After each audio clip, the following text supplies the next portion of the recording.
You are listening to the Sitrep podcast, your source for historic wargaming with a fresh perspective. We review the latest and greatest products in wargaming, discuss rules and what-if scenarios, and we cover the news and the latest trends. This is all brought to you by your Sitrep command team from around the world. Join us for another riveting conversation here on the Sitrep podcast.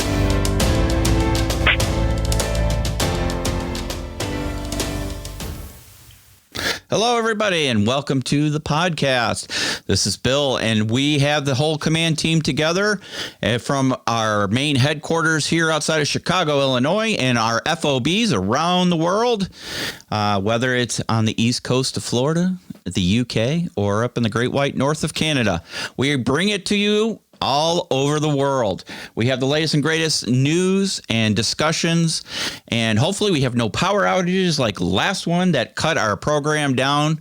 And boy, we had a great conversation and we lost the really good meat of that conversation. No thanks to let's just say an idiot who decided to drive about 100 miles an hour down the road near my house and took out an electrical in the rain and took out a power pole. And that shut everything down. So we tried to do a backdoor fix using a phone and software, and it just didn't record right. So we apologize for that, but let's get on with today's show. So joining me here via the wonderful world of the web is Marty. Good morning, all.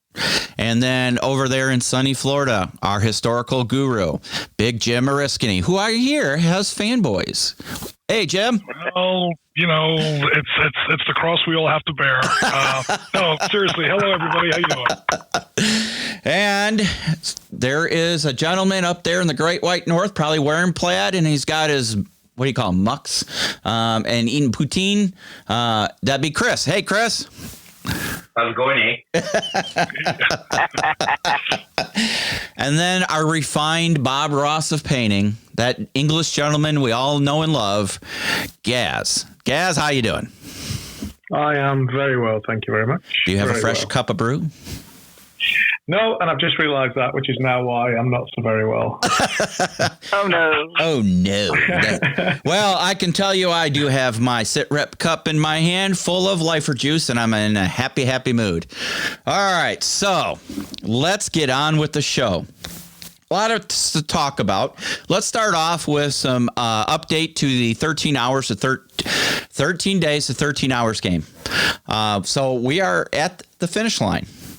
So next Saturday, September 26th, is going to be the transit game. Jim's creation that Gaz has been secretly plotting away and figuring out all kinds of strategies to ruin the good old USA's response to saving the ambassador. Just like a typical Brit. Got to go ruin the US of A.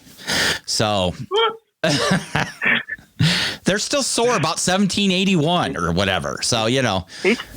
So. Still salty they lost twice. Yeah, twice. I'm not taking the bait. I'm taking the bait. I don't care. If we had been fine in Europe at the same time, we'd have been fine. Jim says he wants to cry into his Sitrep cup about that. Because I had a cup of tea, I'd have been fine. I'd have just swallowed the pride with the tea. I'm still not 100% convinced the Americans won the War of 1812. Oh no! That's one of those things. Well, okay, Jim. Let's be fair. Let's be fair. Possession's 9/10 of the law. What flag is flying over the White House right now? The White House that was burnt down? Yeah. Yeah, that one? Okay. Just making sure. Yeah. But what flag's there?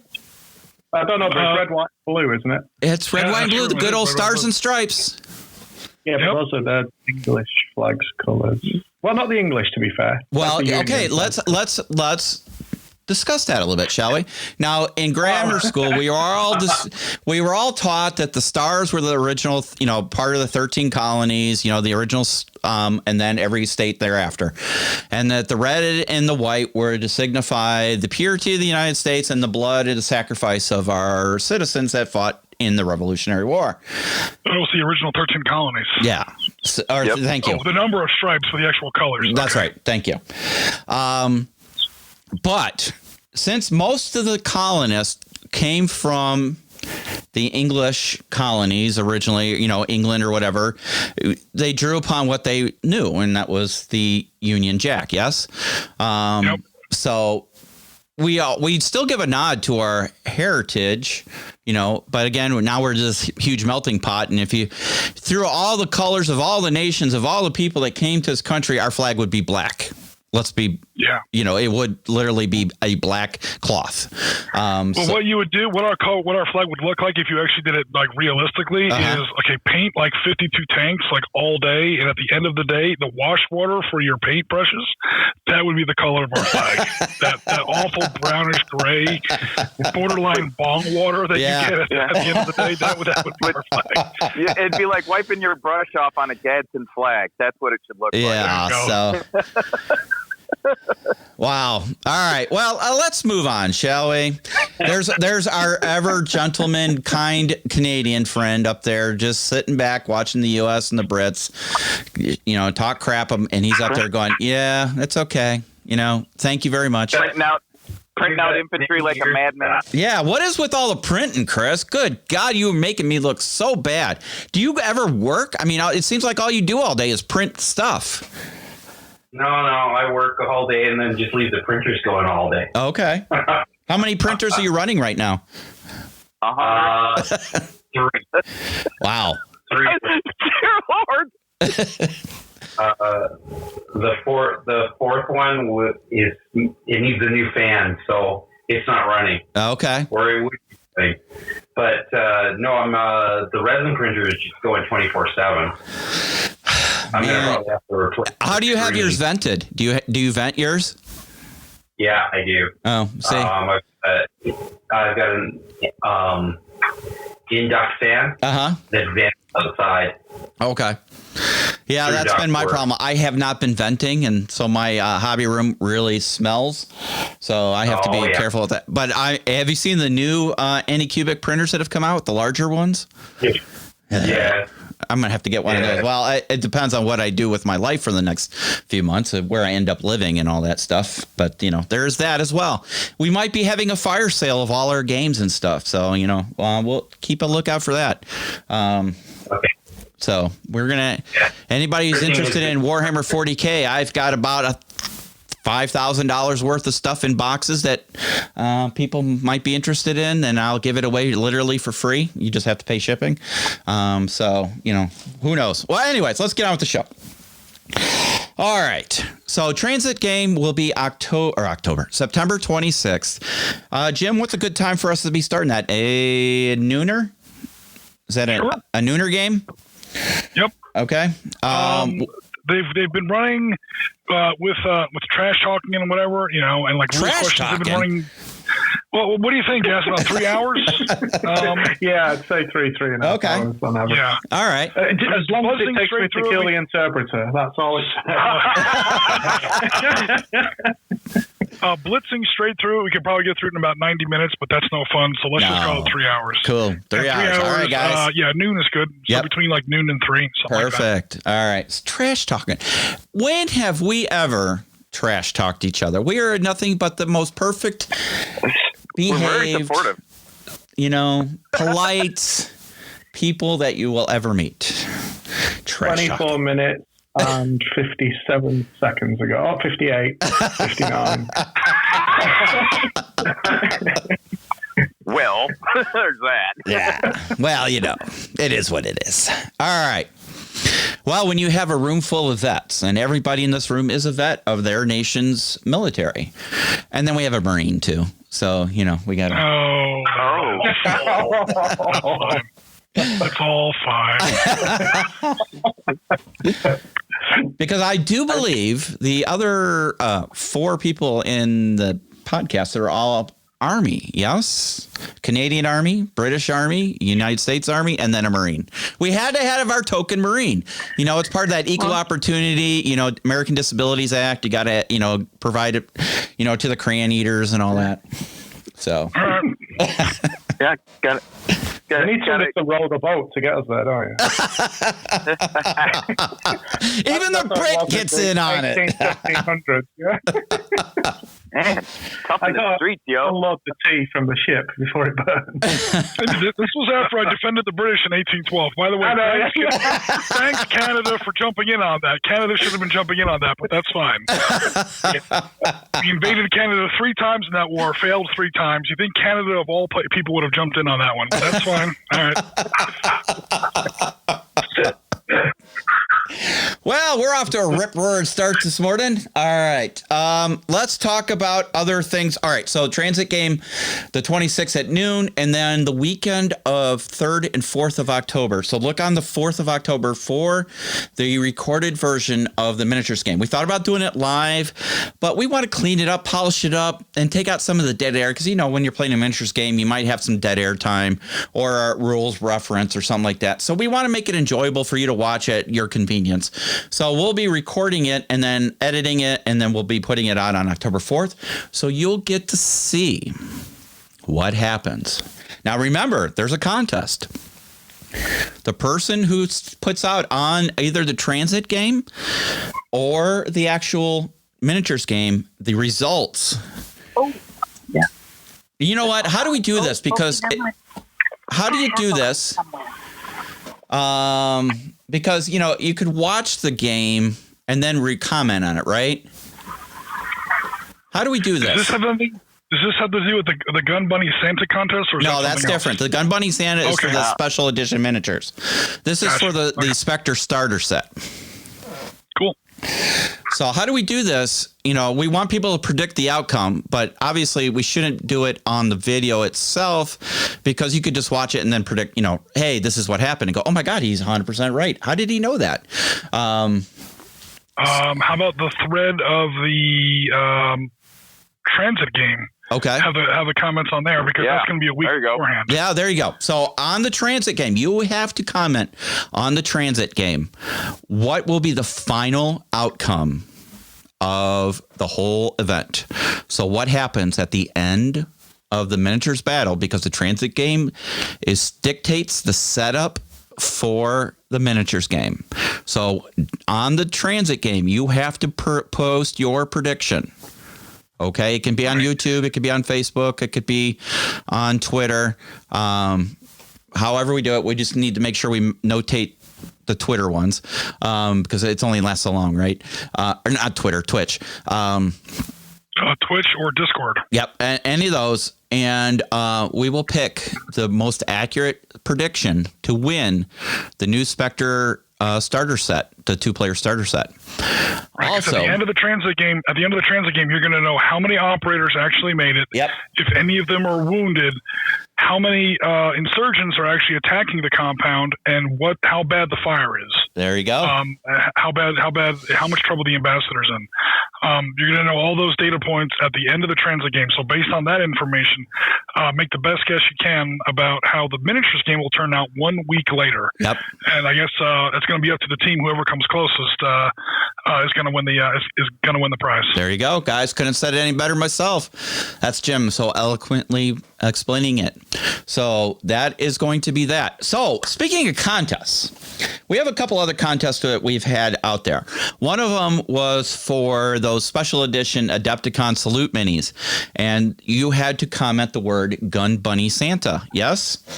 So we have picked a winner. That winner goes by the name Paul B. It's not Marty Schaefer. Paul B. So Paul B. I don't know who Paul B is. I believe it was on Facebook. Please email us at sitrep.podcast@gmail.com and give us your shipping information, and we will get out to you those miniatures. Yeah. So to Paul B, we want to say thank you very much and congratulations. Yep, absolutely. That's a fine set of miniatures too. Awesome. Yeah. All right. I have them sitting primed, not the one Paul's getting, but I have a set sitting primed on my desk that I am in the process of painting. Yep. So we also have another prize to give away. We have the starter set for North Hag. So we need to find the Marty, do you have access to Facebook right now? I do. Or does anybody have access to the posting for the Peers podcast? I'm looking for, or on YouTube. I am not at a computer right now. And we can pick a winner for that. And from the comments. So let me know when you got that up. So we're going to talk about a few more things. So I think we're going to have another contest. I just received a package from Spectre Miniatures. Marty wins. What's that? Marty wins. No, Marty is not eligible. You people. So, you know, that's why I joined this. I get a bunch of free stuff. No, there's no free stuff for you. No soup for you. That's it. I'm out. I'm just going to comment. I quit this week. So I got to check the package, but I believe there are 2 sets of those special edition miniatures that Sitrep that Spectre put out. Not the convention ones, the other set. I think they were Lost Casts or whatever they were. You know, the one that's got like the guy that's wounded carrying the other one. I think I got 2 sets. I have to open up the package. But if that is the case, we'll be having another contest. And somebody can win those special edition miniatures. So... feeling the love, people. We're feeling the love. Yeah. All right. Hey, Bill, which podcast or what am I looking for here on YouTube? Which one? The Piers brand interview for North Hag. Okay. Hold on. I'm scrolling through as we speak. Yep. All right. So, Chris, any news updates? Any project updates that you would like to discuss? I don't know where to start. Infantry. Yeah. There's plenty of it. Let's start with infantry. Okay. So let's start with the far past. I am printing off right now, trying right now to print off, they would be probably French Indian War British, and French Indian War French infantry. And they're turning out really nice. I'm rescaling them right now. So they fit in with anything else that I've got. Let's see what else. Wait a minute. Weren't you just printing Marines for the Pacific? Yeah, I'm printing Marines. They're on the printer right now. I've got Marines coming out in 15 mil on the printer. And I did Japanese yesterday. You are all over the place. Yeah, that's how I roll. Let's see. Then I've got some modern infantry, U.S. and Russian, that I'm printing. I've printed off some Cord heavy machine guns, Mark 19 grenade launchers. I'm going to be printing off a Javelin later this afternoon. Nice. What else have I been printing? I've been printing up Japanese vehicles, American Marine vehicles like LVTs, some Higgins boats. Yeah, that's what I've been working on. So let me ask you, I got a couple of questions come to mind. The first one is, what are you printing the French and Indian stuff for? What rule set are you looking to use? Tomahawk. The new edition that just came out? Yeah. Awesome. Because I have the original first edition. Love that. You have to let me know how the second edition is. Okay. And what else have I been printing? Oh, buildings. Lots and lots of buildings. Okay, so everybody out there is going to be asking, where are you finding these files? Okay. With the modern stuff, I support a Patreon. Okay. Albino Raven. Okay. I've been sharing the link for that on our Facebook group. Perfect. And Thingiverse. Yep. And 3D historical wargaming. I think I'll put a link for that too. Perfect. That's where I got the Marines and the Japanese from. Perfect. So for you guys who don't know, Chris, if you have joined us very recently and don't know who Chris is one of the actual founding members of the Sitrep podcast who had taken a break. Life gets in the way sometimes and has returned in full force, and he's kind of taken over as like our social director. You're like Julie from The Love Boat. So he's the force behind the Facebook page. He's the one that's just putting out social post after social. It's amazing how you find the time to print all the stuff, do your videos, and you make us, you make me look bad. I'm like, geez, how does he do all this stuff?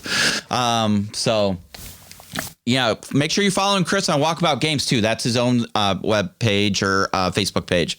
But he does our hobby videos along that alternate with Gaz's painting videos. But I tell you what, you're really making me look bad on the 3D printing. I was like full force into it, and then, life gets in the way, and I'm staring at my Anycubic Photon right now, and it's looking very sad, just dark and quiet. But once I figure out my life in the next couple of months, I plan on getting that larger Anycubic, and I am going to get one of those. Is it the Piopoli one? The huge print base one, to print terrain. So, well, Chris, we're going to have to do a 3D printing show, so for. Well, that's the next thing up. Okay, cool. Because a whole bunch of people asked me how I did certain things. I've already put a tiny little video up on the page. Yep, I saw your one video you did with like your catch up on 3D prints. Yeah, and then I did one for a couple people on how I make my 3D prints more flexible. Okay. And snap. So I put up a short video of that. Nice. Up on the page. What else is going on? There's tons of scenery being made right now. Like a lot of scenery for Pacific and Vietnam. We've got like so much, and for World War II. Nice. We've got just building terrain right now. Yeah. Those little bushes or grass that you're doing for the Vietnam is genius.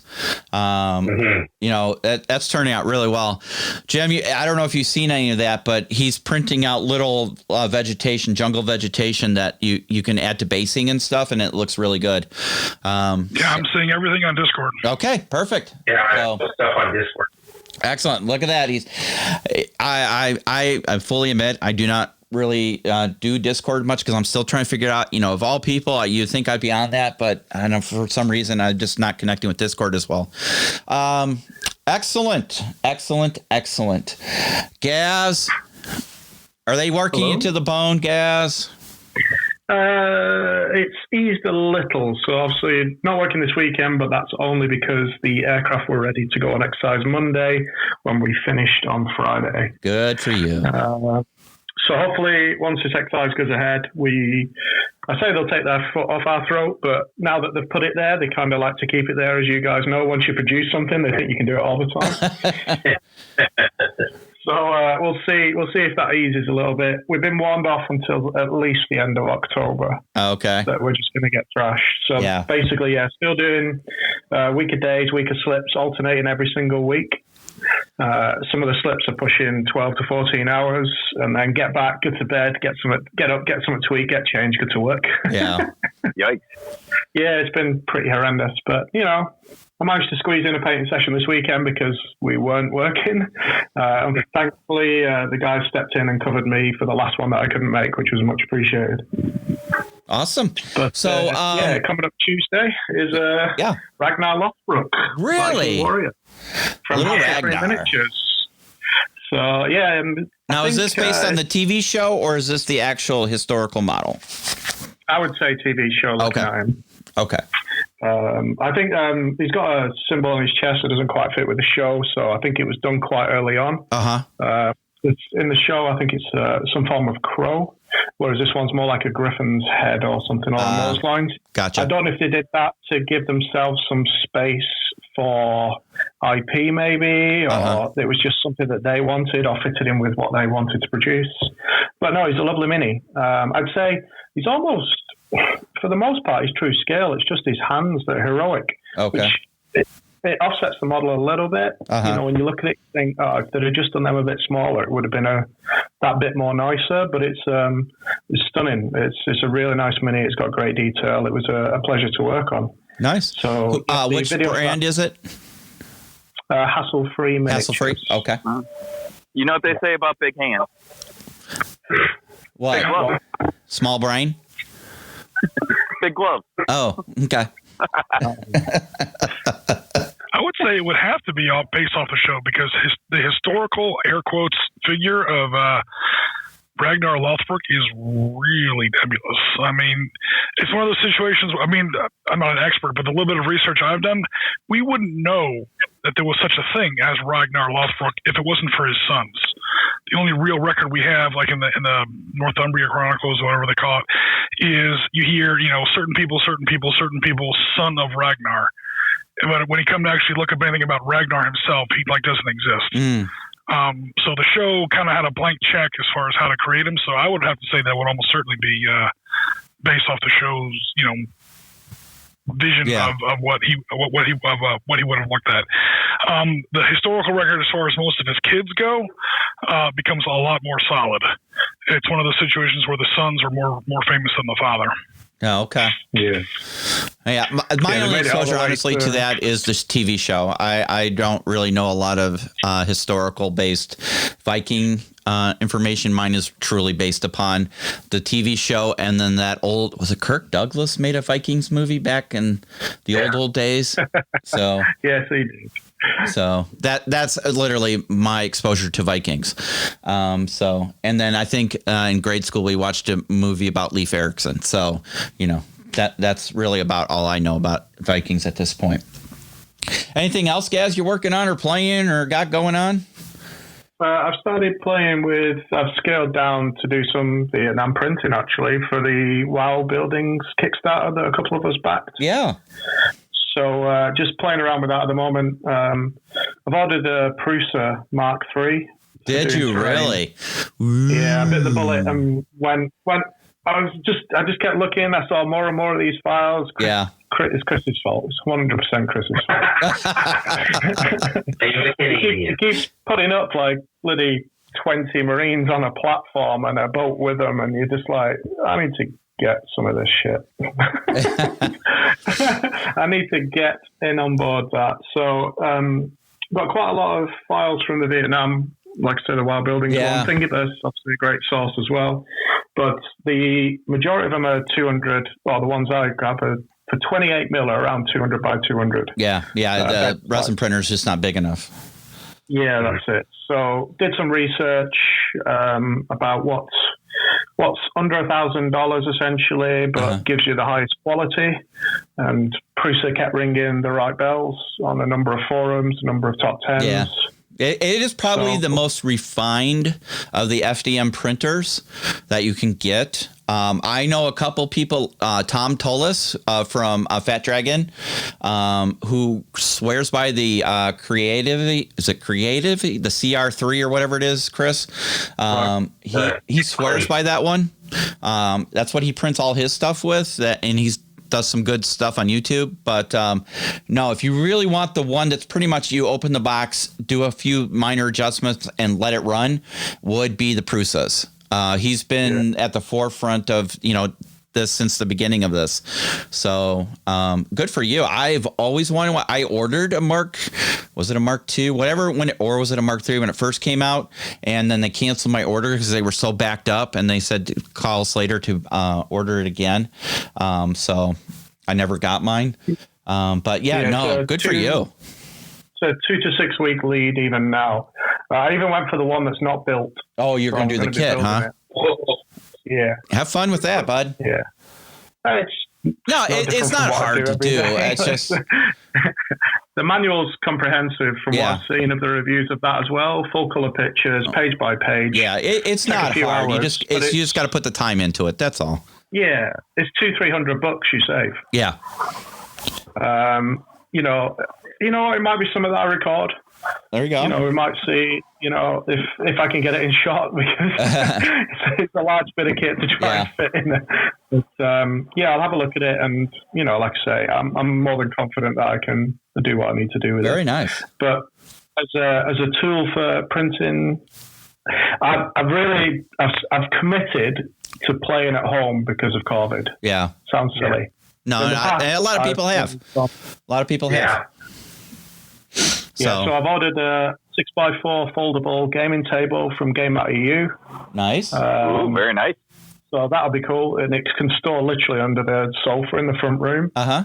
So I could just get that out, put it up in the front room. I've already got 3 mats now from Deep Cut. I've got a 6x4, a 3x3, and a 4x4. Uh-huh. So, like I say, going all in, really. And scenery is sort of the next stage. I can print minis. I've got the mats and I've got a table and I've got almost no scenery to put on it. So having watched what Chris is doing and the fact that over time, realistically, even buying a printer will save me money. Yeah. It's the truth of the amount of game systems I play and the different terrain I'd need. So, guys, I want you to keep that thought in the back of your head because we're going to talk about that a little bit. This seems to be a topic that I know has been explored before, but now we need to re-explore it, and that's the 3D printing and how it's affecting the hobby. So keep that in back of mind. Let me jump over to Jim. Jim, what's going on with you, my friend? Oh my God! Pacific series. Okay, Excellent series. Excellent series. Going on recently. Thanks very much. I'm not sure exactly when we talked about it last, but I'm thinking that we talked about episode 13 and 14 before, and more recently we've completed episode 15 and 16. Episode 15 was carrier operations, which you can't talk about the Pacific without talking about aircraft carriers. Gaming with aircraft carriers is definitely weird because it's not your usual, maneuver units to visual range on somebody, open fire, roll to hit, roll to apply damage, and try to avoid taking damage yourself. Carrier battles do not work that way. Yeah. And we go through all those options there. And then episode 16 was the doctrine of island hopping. We tried to do a couple different things with the island hopping episode. Number one, we got through the history super fast and we went straight into the gaming options, like 1/3 of the way through the video. Yep. So there's a lot more gaming content in episode 16. Because I think what a lot of people do, and we've run across this conversation before on other channels, is most people who do World War II gaming start in the, Saving Private Ryan, Band of Brothers kind of thing, Western Europe, 1944 and 45. And then they find out that they like it, and they say, oh, look, there's this whole thing called the Eastern Front. There's this whole thing called the Western Desert. And then they go to the Pacific, and they take what's probably a World War II system written for Europe, and they roll over with it to the Pacific, and it falls flat on its face. And the general conception is that Pacific gaming sucks. It doesn't suck. You're not doing it right. Not to put too fine a point on it or whatever. So basically go through all the differences between, especially amphibious warfare. People see things like Saving Private Ryan and they say, oh, I'm ready to do Pacific wargaming now because it's, jump out of a Higgins boat and run up the beach. It's not like that at all. And this goes into all the LVTs that Chris has been printing and the Marines that he's been printing and, projects ongoing there. It's a nice little sort of a joining together of two different project streams of how you do, proper amphibious warfare in the Pacific. It's not like it is in the Pacific. It's not like it is in Europe. Right. It's not like it is in Italy, North Africa, or especially in France. So we go through all of that super fast. To kind of dovetail into that, we've had some Valor and Victory games with community member Chip with Valor and Victory. We did some U.S. Marine Corps, specifically Gulf Company, 2nd Battalion, 21st Marines in Bougainville, November of 1943. Some classic, dripping jungle, green hell kind of South Pacific Valor and Victory battles versus units of 23rd Brigade, or I should say 23rd Regiment of 6th IJA Division in November of 43. So that game has been up on YouTube. The edits have finally taken hold there on YouTube, and it went really well. I think, especially for a first-time player, I think Chip did really well on that. Good. More recently after that, we had Yavasa, or Piotr, I should say. Piotr and myself sat down for some Panzer Leader in Wadi El Fareg. This is a small battle between elements of what was just becoming 8th Army and Panzer Group Africa, not the Africa Corps. That's a problem we'll have to get into later. Panzer Group Africa, specifically 8th Panzer Regiment, 15th Panzer Division. So that was a battle that we had between those units and just 2nd Brigade, 1st Armored Division over there for the British. So that episode has been shot. It's in the can. It's all edited together. I'm thinking about putting it out on Wednesday so it doesn't conflict with other people's content that's going out this week. But Piotr and I go back and we have like a little discussion about, how that game went and, what we could have done, what we should have done, its historical impact, and things like that. Okay. Also, I've been finishing up some, speaking of Africa Corps, I've been finishing up some 28 millimeter, Africa Corps, material that's up on Discord and on Tabletop. That's the, set that was awarded to me at the end of the boot camp, like 2 years ago. So those minis got started and then they got kind of put on hold and they were kind of on like a shelf, in my closet and the shelf collapsed. And then there was a whole bunch of damage done to the miniatures when that happened. So yeah, there was a lot of repair work on that, rebasing, priming. I lost a little bit of detail on some of the vehicles when I had to basically reprime them. But it's been a salvage job and it's now finally done. I think it came out pretty well. That's up there. I'm now moving into Iraqi 15 millimeter, that old army, to get that ready to face off against my Marines. Which I completed some time ago in 15 millimeter, using a lot of Battlefront and Team Yankee miniatures for right as like a base. Of course, you have to modify it because Team Yankee is not Gulf War 1991, but it comes close-ish. With a little bit of kit bashing, you can sort of turn a T-55 into a Type 59 Type 2. You can update the M68 ones to the actual Marine Corps ERA tanks that they had in those days, and so on. And then later on today, we're going to do some letters of marque, French versus Pirates. Nice. We've got a player lined up. Yeah. We're also, so we're going to try, obviously a new faction. We've never tried the French before, although in letters of marque, it barely matters because it's a very light game. But one rules thing we are going to roll out in today's game is shore fortifications. So we've got a pirate stronghold, kind of like one of these hidden coves or ports that they used to have, with a small, like former Spanish fort that they took, God knows when. Somewhat dilapidated, but as best as they could. The kind of stuff you see in Black Sails. Where they have a fort at Nassau, and we're going to have a French marquis come down with a frigate and a bark, and they're going to face off against this. They're going to face off against this fortification and 2 pirate sloops. So it's a 10-point game. And we'll try fortifications for the first time. And we'll see how those work. Very cool. And I think that's finally it. Going through it super fast, but that's what's. That's all, Jim. That is all. Seriously, where's your dedication? Yeah. 1, 2, 3, 4, 5, 6, 7. Only 7 items. Yeah, it's all good. It's all fine. All right, Marty, you're up. Marty. Hold on, sorry, had to get off mute. So, thanks for letting me follow Jim. I made a door. Hey! I scratch built a door. I scratch built a set of gates for our 13 hours table. Excellent, Pretty happy with how they look. They even work. You can. Well, the door might be a little small to get a miniature through, depending on the size of the base. I may not have been paying real close attention on that one, but it does open and close. Nice. And then a set of swinging gates for the backgated compound. Yeah. So I have those sitting on the desk, ready to come on over and be installed. Let's see, what else have I been working on? Oh, so I kind of taking a page from Gaz's playbook here. There's not really a game to be had, as well as I'm especially with folks I'm not familiar with. I don't know that I want to go out gaming just yet. So I've been working on stuff to do at the house. So I built my own urban playmat in 28 millimeter scale. So now, much like everyone else, I need to build some terrain to put on it. So I'm gonna try my hand at scratch building some modern buildings.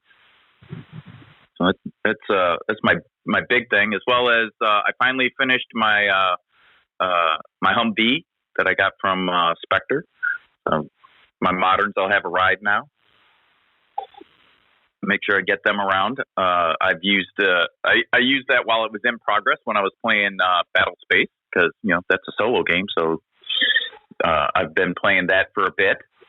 I've been going through the rules for Sanguine version 2 in preparation for our game, as well as I just like the rule set, to be honest. I think that the changes they've made thus far are quite beneficial. It'll streamline the game a little bit. They've changed up character creation and the stat line a little bit to give them more of a command to influence, if you will. So your NCOs and officers can actually make motivate their soldiers and have a little more influence on what they're doing. Yeah. So I think that's a nice mechanic, and it'll be useful in the game overall. And especially with Sanguine's kind of an RPG like kind of game, so I think that's a really good thing to have added to it. It gives you that more personal feel that Captain Lomax is able to motivate his squad, fire team, whatever he's got there, right? Kind of thing. Versus he's just a really good character compared to the other one, right? No, it's a good rule set, and we'll be exploring the second edition in the tabletop for 13 days. So, yep. So are you going to be 3D print? I'm sorry, you said you're going to be building urban terrain for 28 millimeter? Yes, sir. Except I'm not the cool guy like everyone else that has a dozen 3D printers at the house. Apparently, there's not really a reason to 3D print that stuff. No, I'll be scratch building. It'll be most of that stuff will probably be foam board. Okay, and then I will take my hand at it's the first time I've built anything.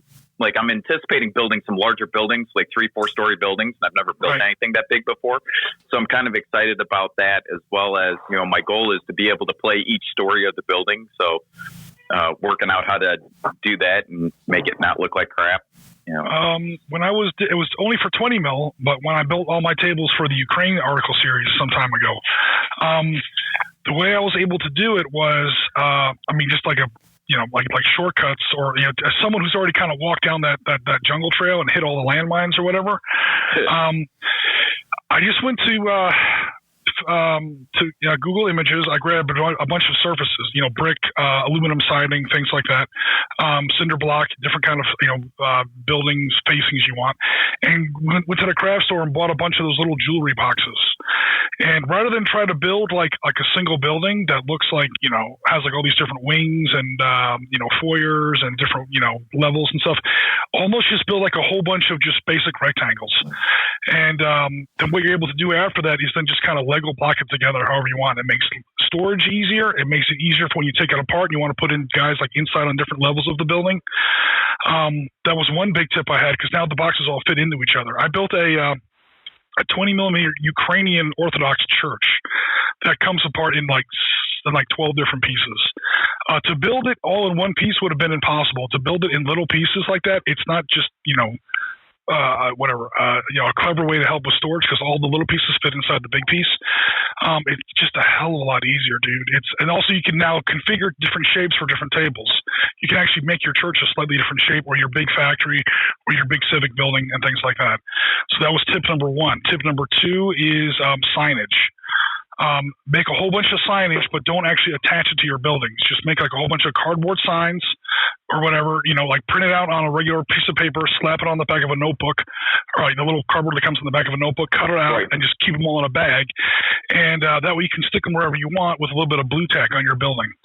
And there's no faster way to make a building look German, or a table look Russian or Vietnamese, by just slapping a couple of signs on there that says, buy this toothpaste in Vietnamese or Russian. Especially languages that look very different than ours, it really changes the mood of a table like instantly. And then if you're making moderns, the one thing that people always forget, or not always, but often forget, is chain link fence. You make chain link fence, boom, your table no longer can be confused with World War II. The fastest way to make a World War II table look like a World War III table is just throwing some chain link fence. That's just one thing they didn't really have in those days.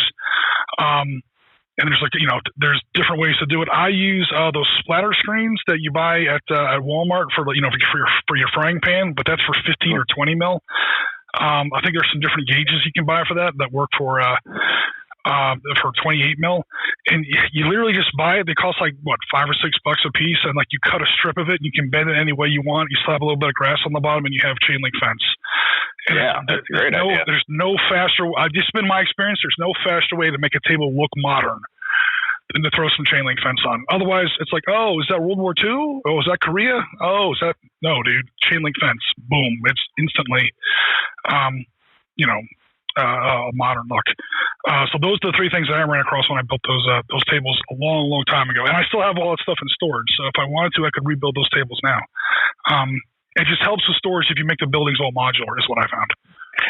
Yeah, and that is definitely something that I've considered, and I haven't cracked the code on how exactly to do that yet. So I will definitely take to heart your advice there and see if I can incorporate that, because one thing that I do not have a lot of here at the house is space. I mean, I've got a small loft upstairs that has my desk and my paint station and whatnot at it. But unless the wife has okayed me to clear off the kitchen table, which isn't necessarily a thing, I also have the game up here when I'm playing solo. So smaller tables. I mean, I probably can't go bigger than 4x3 in my space right now. But so not bad for a tight skirmish level game. So like Sanguine falls right into that, because Lord knows you don't want to do a ton of movement in it. Of course. Even a 20 millimeter was only ever like recommended like 2x3. And skirmish games are usually on pretty small tables. Yeah, so and that's all I'm set up for. I don't have anything match battle. So it's kind of leaning into what I've already got. Again, I'm the guy that's fairly new to the hobby. I've been doing this for about a year and a half. I mean, really, I started hobby after Adepticon 2019. That's when I really, seriously got into it. I've done some stuff before, but that's when I legit got into it. So cool. The buildings I had were Google Images, an inkjet printer, some cardboard from the craft store, and a bunch of those stupid little clear glue sticks from elementary school. Right. And a lot of patience. No high tech, and then a little bit of paint around like where the corners are. You see a little bit of the inside of the cardboard or the inside of the paper. You just paint over that a little bit, just to make it look, so obvious. And then you literally just like Lego block them together. And again, it could make different shapes for different tables. And again, I had like a 5x4, 6x4 table at 20 millimeter, stacked full, like true urban terrain, packed with like 2 and 3 story buildings, 4-story buildings in some cases, and it all has to fit in like one big like Rubbermaid bin or whatever at the end of the day and go up in a closet. So yeah, I'm definitely in the same boat as far as space goes and limitations of that sort. Awesome. Well, I will keep you updated as that goes along. We'll compare notes. Awesome. Very cool. Go ahead. And then I also unrelated to modern, I guess. I play Dust, and I got a bunch of new Dust stuff in, so I'm painting those up. So I've got some mercenary teams and some walkers, and let I get the ASD the ASOC Heroes box. So I haven't started painting my heroes yet, but I did start on the walkers. I've got the mercenaries all done. I just need to finish basing the characters, and the walkers are in progress. So that's my hobby stuff for now. Very cool. My hobby stuff, nothing. Unfortunately, I've been job hopping and job searching all over the country, so I've been doing a lot of traveling and stuff. So I haven't had an opportunity to really do much on hobby. So let's do a couple transitions. Chris, do you have any news? I have a news item. I just got a Facebook post last night about something. I don't know if Chris or Gaz, anybody has any news items that have come up. Thinking. Yeah, I've got a couple. Flames of War, Bagration, the Soviet infantry release has just come out. So if you're into your 15 mil, I know Jim always thinks quite highly of the Flames of War models and such. They've now got rifle companies, engineer and sappers, SMG groups, and storm groups.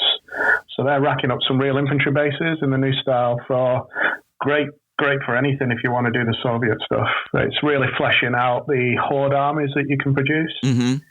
On the topic of what Marty was just talking about, actually, with the Middle East and getting some sort of modern scenery, Renadra. I they just saw released that. some new buildings for their Middle East wargaming, 28 mil. They're really nice. They're plastic on sprue, and you can build them up for single level, I think 2 or 3 stories. So they're quite nice. I like they've really gone to work on the texture on the outside and put stuff on the inside like sofas and the rugs on the floor and and the ladders to move in and around. So it made for some quite interesting scenery for stuff that's modern and 28 mil setting. Yeah, I'm going to have to check some of that out. And the final one that I know definitely tick a few boxes for you, Bill, is Knuckle Duster Miniatures. Gunfighter's Ball have just released the Earps mounted on horse. What? I haven't seen that yet. Oh, I missed it. So Wyatt, Doc, Virgil, Turkey Creek, Texas Jack, and you can also get Sherm McMaster on foot and mounted. Nice. So the initial ones are all on horseback, and you can get Sherm as an extra as well. Nice. That's awesome. Yeah, I definitely got to get into that game some more. Yeah, good old Western. Awesome. That's exciting news. It really is. So I got a Facebook message last night that the rule set for Zero Dark 30 is now released. I'm trying to remember who writes it. Well, they've been talking about it for a while. And, of course, I don't have my phone in front of me. So when I can get my hands on it, they made it shareable as a Dropbox file, I want to say that to me. So I think that it was a general release, but I'll have to check it out. But they've been talking about it. It's ultra modern combat rule set. And I think there's miniatures they're talking as well. So I will have to. Yeah, I'll have to look at that. I'll get that up there. Chris, have you heard anything about that, or Marty, or? I posted the Dropbox link. On you did post it? Okay, cool. Page. And they're from Australia, and I believe they are doing miniatures. And I didn't realize they were doing minis with that. Yeah, I think they're 3D sculpts right now. Awesome. Yeah, they look really good. Awesome. Other than that, that's about all I've been able to find out right at the moment. Yeah, I haven't had a chance to look at it. I just saw it last night. All right, let's switch gears again. And we've done a lot of talking about 3D printing today. Obviously, 3 of us have 3D printers or multiple printers and are doing quite a bit, Chris especially. So the question or thought I want to pose to everybody is, do you think, this question was posed several years ago by Warren over at Beast of War, now OTT, about how people were predicting or not predicting that 3D printing was going to change miniature gaming. Now you see the proliferation of stuff that like Chris is printing and doing, and Gaz is talking about doing, and I've done. I mean, I'm looking at several of the minis I've printed and terrain I've printed over the last few years since I first got into it. Do you think it has changed the landscape of miniature wargaming now that we've had several years to be involved in it? Is it more accessible to people? Is it costing less? Is it affecting actual miniature making companies? Well, I think it's literally changed the landscape because now they're getting to the point where you can print terrain. Yeah. Well, honestly, terrain was one of the first things you could print. Printable scenery. Right, with the FDM. Yeah, because you got better quality with, I mean, I'm looking at the watermill that I printed from printable scenery 5 years ago now. And it's a really good quality, but when you tried to print miniatures back then, they didn't come out sharp. There was a lot of, the quality wasn't there. But now you look at some of these resin printers, even the Anycubic Photon, which is now under $200, and you can print really good miniatures with it. And then the newer ones are even better. So do you think it's affected miniature gaming? I do. I really do think it's affected miniature gaming. I know since I got my resin printer, I got a Mars, an Elegoo Mars. Mm-hmm. I printed accessories for our Star Wars games. I've printed miniatures for our Star Wars games that we haven't been. Like the thing with Star Wars, as an example, it's getting the miniatures, because some of the miniatures are impossible. Look at Ben over at OTT. He's had a hell of a time he finally found one, a Chewbacca. But you couldn't find it. You couldn't find, different units. Yeah. And I know I printed droids for my son. I've printed D&D miniatures and other role-playing game miniatures. And things that I haven't seen in miniature, I've printed. Mm-hmm. I know there's one or two small companies that make riot police and riot troops, but they're hard to get. And so I've printed my own. Yeah. So it's changing how we game. I'm pretty for me it has. I can now print things that I was having a difficult time finding. Yeah. Yep. No, it's... Well, I mean... Go ahead, Jim. Chris, you've got like a small factory in your house. We're going to start calling you China West or something. So, I mean, yeah, I would say it's definitely a changing for you, most certainly. Well, I think that the proliferation of STL file availability, whether that's through Thingiverse and it's free, it's a Patreon that somebody supports for a subscription, or you just straight up purchase it from a site, gives people the ability to print stuff that would not be available because there's not the demand, or the person who's designed the file doesn't have the capacity to manufacture that product, but they're able to generate the file and share it. And so there's a lot of great stuff that I don't think we would ever see. It would never make it to market if it wasn't for STL files and being able to print them yourself. Yeah. No, that's a good point. Gaz, being a former miniatures company yourself with a game, do you think this is a bonus, or is this a hindrance to physical brick and mortar companies? I think it actually helps a lot. I pay for a patron $10 a month that produces miniatures, some terrain, and bases that are themed around each army or each release. These companies, yes, they may be more likely to have their stuff pirated, for want of a better word, but that's already happening to standard miniatures anyway. Yeah. So stuff like, if it's a specific IP, especially if it's popular, so let's take, for example, a lot of the Games Workshop stuff, there's already so much of it on Thingiverse. It's, the Star Wars Legion, you can get them separately now. Yeah. If it's popular, it's already happening. Yeah. So this gives these companies a way of producing a good income, good revenue, being able to plan ahead a little bit, because essentially you're paying a monthly fee. So unless they don't like you, they generally stay in. And if they keep the cost low, such as $10, even on a rough month, you'll probably stick with it and just run on to the next one. Mm-hmm. The one I follow has over 5,000 patrons with a minimum buy-in of $10. Yep. Yeah, I'm with that one as well. Yeah.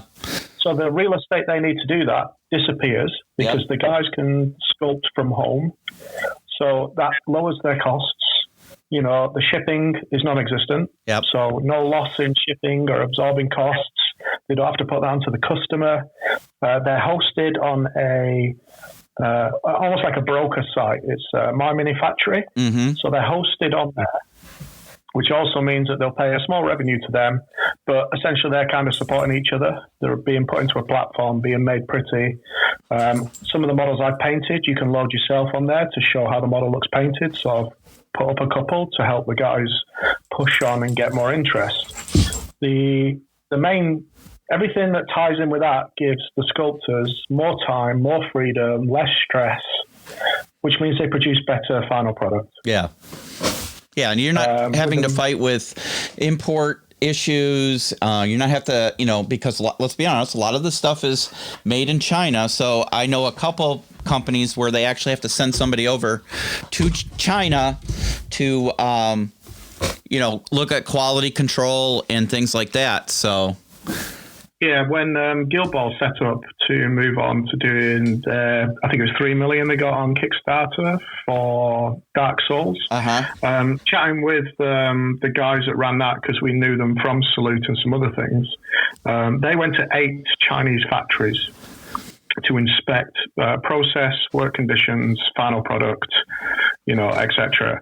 Once they got through that, they then had to basically get an illegal team in China to build IP protection, copyright protection for that country. So a lot of people don't realize that a lot of the copyrights and trademarks and IPs are not international. So often when you go to specific countries won't protect you unless you have it in their country registered. So it's a real minefield of back and forth, and somebody's going to hack it somewhere and it's going to come out and it's going to be cheaper or it's going to be different. So yeah, having it digital already, it's as easy to get it as possible. Yep. You literally don't have to leave your home if you've got the printer. You could, hardwire it straight across onto a memory stick, move it to your printer, and within 6-7 hours for whatever size mini, a really high quality for 28 mil, say, you'll have a selection of miniatures that make up a small group. Yeah. So a 4-man fire team, for moderns, you'd have them there. They're on the printer. They're ready to go. A little bit of resin treatment to make sure they harden up the way you want them to. Mm-hmm. Prime them, and the next evening you're playing the game. Yeah. Yeah, it's amazing. Yeah, it is. And the nice thing is, even over the last 4 or 5 years, we have seen such tremendous improvement in machines and printing quality and lower costs. 4 years ago, a resin printer was several $1,000s. Now, like I said, you can get an Anycubic resin printer and it prints really well for under $200. Obviously it's all coming down in price and all the good stuff. So we're also seeing them start to cater to the consumer, because the hardest part originally was to build the support structure for the miniature, as you know, having had a couple that you've had to do that for yourself.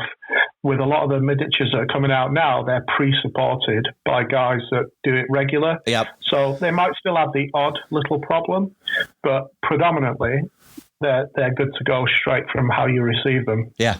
You literally just bang it onto the build plate, put it into the printer, and off you go. Yeah.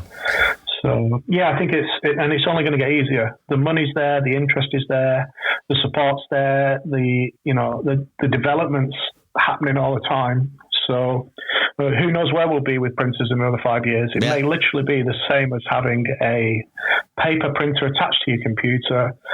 You're getting a human-sized set of miniatures on your plate in 2 to 3 hours instead of 5 to 6. Yeah. And you downloaded it when you're at work, and when you get home, it's already there for you, ready to go. Yeah. It's exciting. It's really exciting. It's definitely changed. I think it's made miniature gaming more accessible for a lot of people, because like I said, you don't have to have a big science technical degree to run a printer these days. As long as you know how to basically level the build plate, if you don't have one that's auto leveling, and you get some good quality files from somewhere, boom, you're gone, and the speeds and print quality has come up way much, print speed is up, quality is up, because I'm looking at, like I said, my watermill that I printed 5 years ago, and that was a 60-hour print job. And then some of the miniatures I used to print were 7-8 hours, and on my resin printer, it literally, I can print miniatures in a couple hours, and they're really good, so everything is so improved, and it makes it even more accessible. So I think it really will help the hobby in a lot of ways. And I honestly think a lot of these bigger miniature war game companies are going to have to make adjustments to that, and their business plan will have to change a little bit. So we'll see. So it's going to stimulate an improvement in a lot of the websites. Because I don't know about you guys, but every time I go to purchase miniatures, like the old-fashioned way, number one, you have to know where to go. I mean, talk about how it makes it more accessible to people. As a relative newcomer to miniature gaming, just finding out where to go to buy some of the stuff is a huge pain in the third point of contact, number one. And number two, so many of these websites are, I'm sorry, but a lot of these websites are garbage. You go there and you don't know where to go. You don't know what to click on. You didn't mean to buy that. You meant to buy that. Oh, we forgot to tell you that was out of stock. I mean, I won't mention the company name, but it was a project I was working on. I go to buy something. I buy the things that I need for the project, the specific type of vehicle that I needed. Waited. Didn't get anything. Okay, went to another company, bought the miniatures.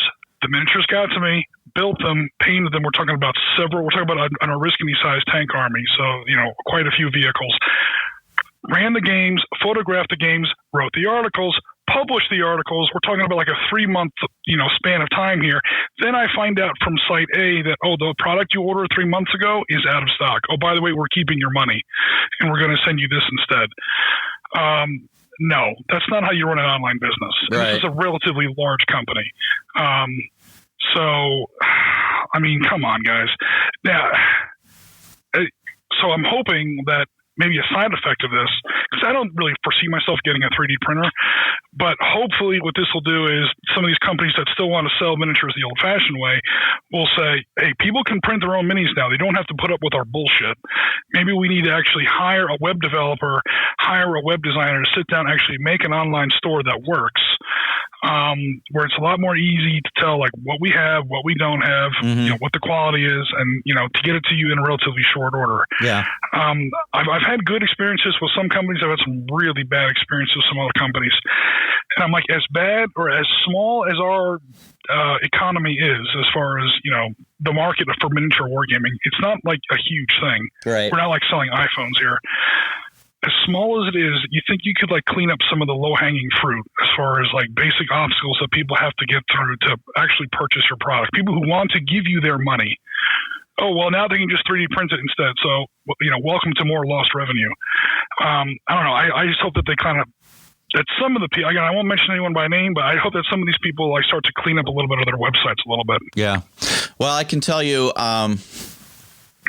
Games Workshop does a very good job of their online stores and websites. All their miniatures you can zoom in, rotate, take a look at. They do update the stock quantities and all that pretty quickly. So, say what you will about Games Workshop, but they do their business very well. So they're a very large company. Yeah. They would definitely be a good example of that.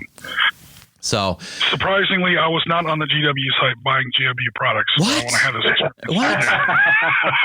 And then, yes, there are smaller companies that I can think of one that's pretty popular that, needs to update regularly and things like that. So, we got to understand a lot of these smaller companies are 1-2 man operations. So, in the environment of 3D printing, they're about to get a lot smaller. Yeah.